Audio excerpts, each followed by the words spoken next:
Bugün bize Cennet Hoca Nazarova mehmançılıkta ol Garvard Üniversitesi'ne hazırki wagtda PhD yani doktorluk derecesinde biyoloji uğrundan okaya. Magistr okumadım, yana gönü doktorantura başladım. Bolya beyle. Bakalavr dereceni, doktorluk dereceni adam şeyleme. Oku tarafından tölenýär. Edilirdi. Gatoo.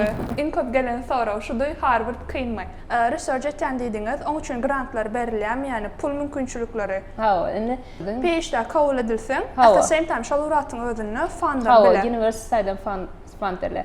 Emma Amerikada doktorantura näçe ýyl? käbir programmalar 7 ýyl. Application process, yani dokument tapşırma prosesi nähillerak.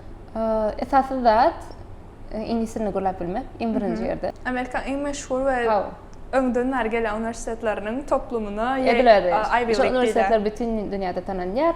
Sen international mi ýa-da domestic mi diýip öğretmeýär boldy. Iksam deňrak garaýarlar. 8 aylap kış bolýardy. Sekiz ay. Aňarda more individual. Hem kişi özüne jogap berýär. Edilýärdi. Esatynyň birinji ýyl okuwçylary dorunda ýaşatýarlar. Ha, düşündüm. Okasaň onda kynçylyk. Baýany. Bar ýene çykala tapylýardy. Düşündüm.